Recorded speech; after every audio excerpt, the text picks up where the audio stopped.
एक बार की बात है, राजा अकबर व उनके प्रिय बीरबल के बीच कुछ मनमुटाव हो गया।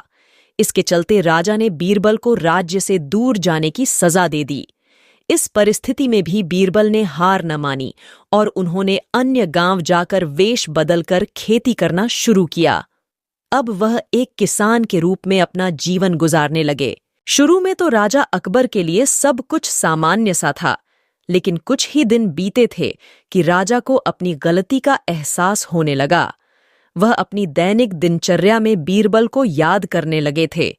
जब भी उनके समक्ष कोई मुश्किल परेशानी आती तो उन्हें बीरबल की कमी खूब खलती थी। एक दिन राजा अकबर से रहा न गया। उन्होंने अपने सेनापति को बुलाया और उन्हें बीरबल को ढूंढ लाने का आदेश दिया। राजा की आज्ञा अनुसार हर गांव, हर गली में बीरबल की खोज शुरू की गई। सभी सैनिकों ने हर एक कोना छान मारा, लेकिन वे बीरबल को ढूंढ न सके। राजा को जब इस बात की जानकारी मिली तो वे बड़े निराश हुए। अब बीरबल से मिलने की उनकी बेचैनी और बढ़ने लगी थी। अचानक राजा के मन में एक उपाय आया।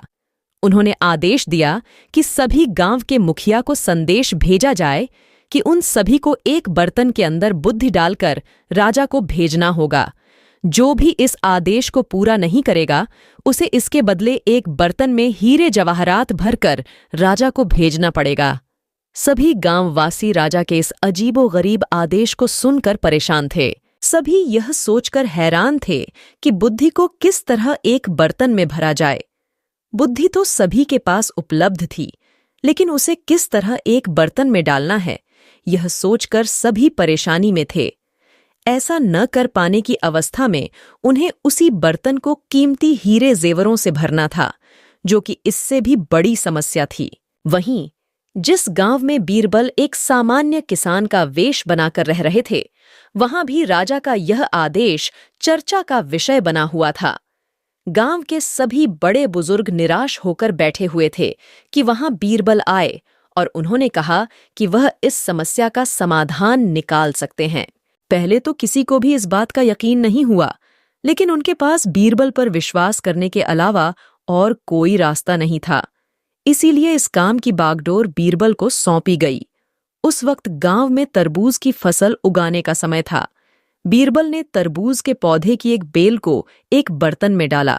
धीरे धीरे उस बेल में तरबूज का फल लगने लगा और समय के साथ ही तरबूज ने बर्तन का आकार ले लिया। जैसे ही बर्तन तरबूज से पूरा भर गया, बीरबल ने बेल को फल से अलग किया और उस बर्तन को तरबूज समेत राजा के दरबार में भिजवा दिया। साथ में यह संदेश भी भेज कि उस बर्तन के अंदर बुद्धि भरी है और राजा को बर्तन को बिना तोड़े ही बुद्धि को निकालना होगा। जैसे ही राजा ने तरबूज से भरा हुआ बर्तन देखा, वो उसे निकालने की शर्त सुनी, तो उन्हें यकीन हो गया कि ऐसा विचार केवल बीरबल का ही हो सकता है। उन्होंने जल्दी से अपना घोड़ा मंगवाया और बीरबल को अपने साथ वापस लाने के लिए गांव की ओर चल दिए। कहानी से सीख। इस कहानी से हमें यह शिक्षा मिलती है कि हर मुश्किल सवाल का कोई न कोई जवाब जरूर होता है। हमें केवल थोड़ा हटकर सोचने की जरूरत होती है।